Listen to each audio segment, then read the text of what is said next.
Hello students, हम जो last topic पे बात कर रहे थे वो था हमारा सीरीज रेजोनेंट सर्किट, जिसे हम एलसीआर सर्किट भी बोलते हैं।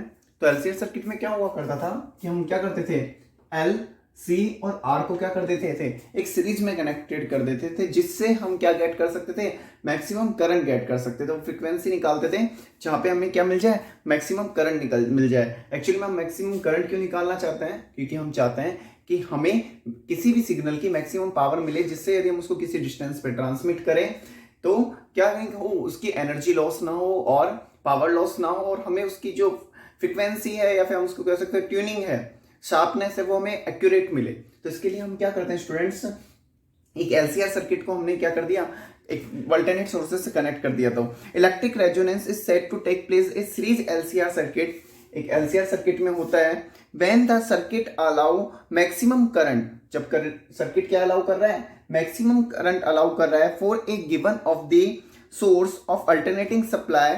और जब हम उसमें एक अल्टरनेटिंग सप्लाई अप्लाई कर रहे हैं, और कब करेगा मैक्सिमम करंट अप्लाई, जब उसमें आपका कैपेसिटर रेजिस्टेंस हम बात करें और आपका इंडक्टिव रेजिस्टेंस बात करें, उन दोनों की वैल्यू एक दूसरे के क्या हो जाए, इक्वल हो जाए। उस कंडीशन में वो क्या देगा, मैक्सिमम करंट देगा। एक बात मैं आपसे स्टूडेंट्स बोल देता हूं, आप सभी पुरानी वीडियोस को जरूर देखा करें। यदि आप पुरानी वीडियोस को नहीं देखेंगे कंटिन्यूसली तो आपको आगे की वीडियोस नहीं समझ में आएगी स्टूडेंट्स। तो इसलिए मैं आपको हमेशा ये वाली बात कहता रहता हूं कि पुरानी वीडियोस को जरूर देखें, ठीक है। सारी वीडियोस एक दूसरे से कनेक्टेड है। अब आपका जो ट्यूनिंग चेंज होगा इनका चैप्टर्स का, वो नाइन्थ जो आपका चैप्टर स्टार्ट होगा तो आपका बिल्कुल नया कंसेप्ट स्टार्ट होगा, ऑप्टिक्स। अदरवाइज सारी चीजें अभी तक सेम चलेंगी नेक्स्ट आगे वाले चैप्टर में भी, ठीक है। तो आप इसलिए 4th 5th 6th 7th ये सभी चैप्टर में आपको पढ़ा चुका हूं बेटा, आप इनकी वीडियोस देखें। सारे चैप्टर एक दूसरे से कनेक्टेड है, यदि आप नहीं देखते हैं तो आपको नहीं समझ में आएगा, इसलिए वीडियो को कंप्लीट और पूरा देखा करें, ठीक है। तो मैं आपको दोबारा यहाँ पे आता हूँ कि हमें यदि मैक्सिमम करंट चाहिए इस सर्किट में, तो मुझे मैक्सिमम करंट कब मिलेगी, जब देखो किस तरह से मैंने आपको लास्ट उसमें बताया भी था, आपके पास जो करंट की वैल्यू निकल के आती है इस टाइप के सर्किट में, तो हम निकाल चुके हैं कि वो होता है I equals to V upon Z, जहां पे जेड की वैल्यू मैं आपको बता चुका हूं ऑलरेडी, क्या होती है, under root R square plus XL minus XC का होल स्क्वायर। ये चीज मैं आपको ऑलरेडी बता चुका हूँ, ठीक है। तो यहाँ पे मुझे मैक्सिमम करंट निकालना है, तो कब मिलेगा, जब मैं क्या कर दूं, एक्सएल को किससे इक्वल कर दूं, एक्सी के इक्वल कर दूं। तो उस कंडीशन पे मुझे जो करंट मिलेगा वो क्या मिलेगा, आई मैक्सिमम मिलेगा। तो आई मैक्सिमम यदि मुझे निकालना है तो आई इक्वल टू हो गया V अपॉन आर, ठीक है। I equal to I maximum क्या हो गया, V अपॉन आर। तो मैं कब कहूंगा कि मुझे मैक्सिमम करंट कब मिलेगा, जब मैं मैक्सिमम करंट तभी मिलेगा मुझे जब ये वाली टर्म जीरो हो जाए, क्योंकि आर तो जीरो हो नहीं सकता। तो जब resistance of inductance is equal to the resistance of capacitance is, then that condition we will got the I maximum is V upon R. Here XL equals to XC, यहाँ से हम इसकी फ्रीक्वेंसी निकाल सकते हैं। देखो कैसे, ये होता है ओमेगा एल इक्वल्स टू, हालांकि मैं सब आपको लास्ट वीडियो में बता चुका हूँ students, omega square equals to 1 upon L C. यहाँ से हमारे पास वैल्यू आ गई 1 upon under root L C. यदि मुझे फ्रीक्वेंसी चाहिए रेजोनेंस की तो 1 upon 2 pi under root L C, ठीक है स्टूडेंट्स, रेजोनेंट फ्रीक्वेंसी। अब मैं बात कर रहा था, कल आपको मैं ये बात बता रहा था कि यहाँ पे हमने फ्रीक्वेंसी का फॉर्मूला तो पद निकाल लिया। मैं आपको बात बता रहा था कि ये जो फ्रीक्वेंसी होती है ना स्टूडेंट्स, इसको हम किस में यूज लेते हैं, इसको हम यूज लेते हैं रेडियो वगैरह जो हम सुनते हैं, आप एक तरीके से जनरली उसमें भी डिफाइन कर सकते हो। देखो किस तरह से, मान लीजिए ये इस सर्किट की नेचुरल फ्रीक्वेंसी हो गई, रेजोनेंट पे कौन सी फ्रीक्वेंसी बन जाती है, नेचुरल फ्रीक्वेंसी। नेचुरल फ्रीक्वेंसी वाली कंसेप्ट बेटा हम सीख चुके हैं, किसमें, हम 11th क्लास में भी सीख के आ चुके हैं। जैसे मैंने आपको बताया था कि कोई पुल वगैरह होता है, कोई ब्रिज वगैरह होता है, तो उसमें जब आर्मी या फिर की टुकड़ी कोई भी यदि जब उसके ऊपर परेड वगैरह करती है, तो उनके जो कदम ताल होते हैं उनको डिस्टर्ब करने पड़ते हैं, उसके ऊपर वो लेफ्ट राइट नहीं करते, क्योंकि यदि उनकी फ्रीक्वेंसी किससे मैच हो गई, आपकी जो पैरों की फ्रीक्वेंसी उससे मैच हो गई, तो वो पुल टूट जाएगा, इसलिए वो उसको वहां पे ब्रेक कर देता है। ऐसे ही मैंने आपको बहुत सारी चीजें बताई थी रेजोनेंस से रिलेटेड, ठीक है। तो जब भी हम हर एक चीज की नेचुरल फ्रीक्वेंसी होती है, यदि हम उससे उसको मैच कर देंगे तो वो क्या हो जाएगी, इनबैलेंस हो जाएगी, वो चीज टूट जाएगी। तो वो वही वाला कंसेप्ट यहाँ पे क्या है कि इस सर्किट की नेचुरल फ्रीक्वेंसी क्या है, रेजोनेंट फ्रीक्वेंसी क्या है, ये है, ठीक है। इसकी नेचुरल फ्रीक्वेंसी ये है। और जो अब हम क्या करेंगे, कोई भी हम बात करते हैं ट्रांसमीटर या फिर रिसीवर, ठीक है। तो उस कंडीशन में जब भी हम ट्रांसमीटर और रिसीवर की बात करते हैं स्टूडेंट्स, तो देखिए कि हम इस हमारे एलसीआर सर्किट को इस तरह से देखो, कोई भी जब सिग्नल्स आ रहे हैं, देखिए समझिए, मान लीजिए यहां पे मैंने लिया एल, यहां पे मैंने लिया, अच्छा ये बात आप सभी को क्लियर हुई, मैं इसको रेज करता हूं, ठीक है, इसको मैं रख लेते हैं, ये दोनों हमारे काम की। अब यहाँ पे स्टूडेंट्स देखिए, मान लीजिए हम अभी हमने वोल्टेज लगाई थी, वोल्टेज सोर्स लगाया था, उससे हमें नेचुरल फ्रीक्वेंसी मिली। अब मान लीजिए यहाँ पे वोल्टेज तो लग रही है, लेकिन हम इसमें एक सिग्नल्स दे रहे हैं, ठीक है, जैसे आपके रेडियो में होता है, ठीक है, रेडियो में मान लीजिए हमने इसको सिग्नल्स दिए, सिग्नल्स आ रहे हैं इसके पास, मान लीजिए सिग्नल 1 आ रहा है, सिग्नल 2 आ रहा है, सिग्नल, हमारे रेडियो में बेटा यही कंसेप्ट होता है, एलसीआर सर्किट का ही वर्क होता है। यहाँ तक कि हमारे जो टेलीविजन होते हैं उसमें भी एलसीआर सर्किट का ही वर्क होता है। आप जब रिमोट्स को अंदर तो चैनल चेंज करते हैं तो एलसीआर की एल और सी की भी वैल्यू बदलती है, जिसके कारण आपका जो सैटेलाइट होता है, आपका जो आपकी जो छतों पे एंटीना वगैरह लगा हुआ है, वो उस फ्रिक्वेंसी को कैच कर लेता है। जैसे मान लीजिए आपको कोई सा भी चैनल देखना है, एमटीवी वगैरह, वो एंटीना उस फ्रिक्वेंसी के साथ क्या हो जाता है, उसकी अपनी नेचुरल फ्रिक्वेंसी को उस फ्रिक्वेंसी के साथ मिला देता है, जिससे वो चैनल हमारे, और वो मिलाते किसने, हम रिमोट से, हमारे उस एंटीना की फ्रिक्वेंसी को हम उस सिग्नल की फ्रिक्वेंसी से मिला देते हैं, जिससे वो चैनल आने लग गया। उस सेटअप बॉक्स में तो सभी आ रहे हैं, लेकिन हमने उस फ्रिक्वेंसी को हमारे उस वाले जो चैनल हमें देखना उसकी फ्रिक्वेंसी से मैच करा दिया, इसलिए वो चैनल हमारे टीवी स्क्रीन पे आने लग गया। तो मैंने बोला कि मान लीजिए इसके अंदर इस तरीके से अलग अलग सिग्नल्स आ रहे हैं। अब हमें कोई सा भी चैनल जब देखना है, अब इनकी क्या सबकी अपनी अलग अलग फ्रिक्वेंसी है, ओमेगा 1, ओमेगा 2, ओमेगा 3, ओमेगा 4। तो आपको पता है sine omega 1 T is equals to E naught sine omega 2 T is equals to E naught sine omega 3 T is equals to E naught sine omega 4 T. इस तरह से बेटा इसमें क्या हो रहा है, ये सिग्नल्स आ रहे हैं, ठीक है, जितने भी सिग्नल्स आ रहे हैं। अब हमें मान लीजिए बेटा कोई भी सिग्नल सुनना है, जैसे मान लीजिए मुझे एमटीवी ही सुनना है, ठीक है, कोई भी न्यूज का चैनल सुनना है, मुझे इंडिया न्यूज सुनना है, तो मैं क्या करूंगा, ये एल सी और आर की वैल्यू में इस तरह से सेट करूंगा कि मेरे इस सर्किट की फ्रिक्वेंसी किससे मैच हो जाए, उस सिग्नल की फ्रिक्वेंसी से मैच हो जाए।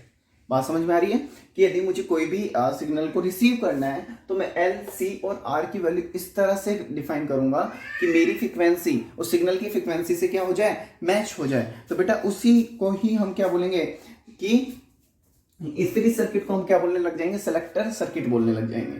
क्या बोलने लग जाएंगे, सेलेक्टर सर्किट, क्योंकि यही सेलेक्ट करवा रहा है हमें सिग्नल्स को, ठीक है, यही सर्किट हमें क्या कर रहा है, सिग्नल्स को सेलेक्ट करा रहा है, ठीक है। तो बात समझ में आई आपको। तो LCR की हम वैल्यू को इस तरह से करेंगे कि हमारी रिमोट से हम यही काम करते हैं कि हमारी LCR की वैल्यू जो है वो इस तरह से सेट हो जाए कि उसकी फ्रिक्वेंसी, हम जो भी चैनल देखना चाह रहे हैं उसकी फ्रिक्वेंसी से मैच हो जाए, तो वो चैनल हमारी स्क्रीन पे आने लग जाएगा, क्योंकि उसकी फ्रिक्वेंसी उस वाली फ्रिक्वेंसी से क्या हो चुकी है, मैच हो चुकी है स्टूडेंट। चलो इससे आगे मैं आपको एक बार लिख के बता देता हूँ जो टर्म्स हैं। तो देखिए स्टूडेंट्स, मैं इसको सेलेक्टर सर्किट कब कह रहा हूं कि selector is a LCR series circuit. ये जो सेलेक्टर सर्किट होता है वो आपका एक LCR सीरीज सर्किट होता है। बेटा किस तरह से होता है, देखिए मान लीजिए यहाँ पे हम क्या चाहते हैं, हमारी जो मेन हम जो चाहते हैं, वो चाहते हैं कि हमारी करंट मैक्सिमम मिले, और किस सिग्नल पे हमें करंट मैक्सिमम मिल रही है वो हमारी क्या हो जाएगी, रेजोनेंट फ्रिक्वेंसी हो जाएगी। तो उस जब करंट मैक्सिमम मिल रही है मतलब पावर मैक्सिमम मिल रही है, मतलब वो चैनल बिल्कुल साफ आ रहा है। जैसे स्टूडेंट्स, तो हमें करंट यदि मैक्सिमम चाहिए तो हमें कम करंट मैक्सिमम मिलेगी जब यदि हम ओमेगा नॉट फ्रिक्वेंसी पे होंगे। तो ओमेगा नॉट फ्रिक्वेंसी से कम पे भी हमें करंट मिनिमम मिलेगी, और ओमेगा नॉट फ्रिक्वेंसी से ज्यादा पे भी हमें करंट कम मिलेगी, लेकिन हमें करंट मैक्सिमम कम मिलेगी केवल ओमेगा नॉट फ्रिक्वेंसी पे, रेजोनेंट फ्रिक्वेंसी पे, जब एक्सएल इक्वल टू हो जाएगा XC के। तो बेटा यहाँ पे हमने देखा कि जब हमारी ओरिजिनल फ्रिक्वेंसी इससे हमारी रेजोनेंट फ्रिक्वेंसी से सिग्नल की फ्रिक्वेंसी कैच हो जाएगी, तो हम क्या करेंगे, तो वहां पे उसकी जो करंट आएगी वो मैक्सिमम आएगी, मतलब वो चैनल क्या आएगा, बिल्कुल साफ और क्लीन आएगा। देखिए किस तरह से selector is LCR series circuit. तो हमारे जो रिमोट होता है उसमें बहुत सारे LCR सर्किट्स लगे हुए होते हैं, ठीक है। अब वहां पे क्या करते हैं बेटा, हम this circuit is called selector circuit. इस सर्किट को क्या बोलते हैं, selector circuit. This circuit is used to select one frequency out of many available. तो वो जो सर्किट होता है बहुत सारी फ्रीक्वेंसीज को मैच करने के काम में आता है। अब देखिए किस तरह से, आपको पता है ये ओमेगा जो होता है वो क्या होती है, 1/√, LC, यदि इसकी वैल्यू हमारी रेजोनेंट फ्रीक्वेंसी की वैल्यू हम किसी भी सिग्नल के साथ मैच कर देंगे तो वो सिग्नल क्या आने लग जाएगा, साफ आने लग जाएगा इजीली, क्योंकि उस पर क्या होने लग जाएगी, मैक्सिमम करंट हो जाएगी, मैक्सिमम पावर हो जाएगी। अब इसको करने के लिए स्टूडेंट्स हमारे अब इसको हम बदल कैसे सकते हैं, क्योंकि हमारा जो सेटअप है रिमोट में तो एक ही LCR नहीं होते बेटा, उसमें बहुत सारे अब हम इसको बदल सकते हैं कैपेसिटर चेंज कर करके। यदि हम कैपेसिटर को अब हम इसको किस तरह से, बाय चेंजिंग कैपेसिटर वैल्यू, तो हम कैपेसिटर की वैल्यू को बदल के क्या कर सकते हैं, ओमेगा नॉट की वैल्यू को क्या कर सकते हैं स्टूडेंट्स, चेंज कर सकते हैं। तो ओमेगा नॉट की वैल्यू कैपेसिटर बदलने के साथ क्या होती रहेगी, चेंज होती रहेगी, जिससे हम उस फ्रिक्वेंसी को कैच कर लेंगे जिससे पे हमारा चैनल आ रहा है, बाय सी की वैल्यू को चेंज कर करके। ठीक है, सी की वैल्यू को बदल के हम क्या कर लेंगे, हमारे उस फ्रिक्वेंसी को कैच कर लेंगे जिसपे वो हमारा चैनल आ रहा है। तो बात समझ में आ गई किस तरह से ये रेडियोलॉजी में काम आता है। रेडियो हम बोल सकते हैं रेडियो, FM, TV सिग्नल्स के ट्रांसमिट और रिसीव करने के काम आता है LCR सर्किट। ओके, तो ये बात थी। अब मान लीजिए जब हम क्या करते हैं, हम हमारे रिमोट से चैनल्स तो चेंज करते ही हैं, साथ में वॉल्यूम भी बढ़ाते हैं। तो बेटा वॉल्यूम जब घटाते बढ़ाते हैं उस कंडीशन पे यदि हम बात करें तो वॉल्यूम घटाते बढ़ाते हैं तो पता है आपको ग्राफ किस तरह से होता है। तो किसी भी सिग्नल पे यदि हमें वॉल्यूम को घटाना है या बढ़ाना है तो हम क्या करते हैं, मान लीजिए हमारा ग्राफ बना, उस कंडीशन में L और C की वैल्यू तो फिक्स रखेंगे। अब की बार हम किसको चेंज करेंगे, रेजिस्टेंस को चेंज करेंगे। किसको चेंज करेंगे, रेजिस्टेंस को, क्योंकि ज्यादा पावर कम होगी तो उससे क्या होने लग जाएगी, वॉल्यूम कम होने लग जाएगी। तो मान लीजिए सिग्नल है तो सिग्नल मैक्सिमम हमें कहाँ पे मिल रहा है, ओमेगा नॉट इक्वल्स टू में मिल रहा है, और ओमेगा नॉट पे रेजोनेंट फ्रीक्वेंसी पे करंट मैक्सिमम मिल रही है। अब मान लीजिए यहाँ पे हम लिख देते हैं I1 लिख देते हैं, I1 मतलब R1 रेजिस्टेंस के लिए, I2 R2 रेजिस्टेंस के लिए, और I3 R3 रेजिस्टेंस के लिए। तो हमें पता है क्या कि I इक्वल्स टू क्या होता है, V अपॉन R, मतलब जिसका रेजिस्टेंस ज्यादा उसकी करंट कम। तो किसका रेजिस्टेंस ज्यादा, यहाँ पे किसका रेजिस्टेंस ज्यादा, कौन सा रेजिस्टेंस, किसकी करंट ज्यादा है, जिसके रेजिस्टेंस ज्यादा उसका करंट कम होगा। यहाँ पे हम कह सकते हैं कि R3 ज्यादा बड़ा है R2 से और R1 से। ठीक है, तो हम जब भी वॉल्यूम को अप और डाउन करेंगे तो वॉल्यूम को अप और डाउन हम किससे करेंगे, रेजिस्टेंस बढ़ा के, क्योंकि यदि हम L और C को बदलेंगे तो उससे हमें फ्रिक्वेंसी बदलेगी केवल। ठीक है, तो हम यहाँ पे यदि रेजिस्टेंस की वैल्यू को ऊपर नीचे करते हैं तो उससे हमें क्या मिलेगी, करंट मिलेगी स्टूडेंट्स।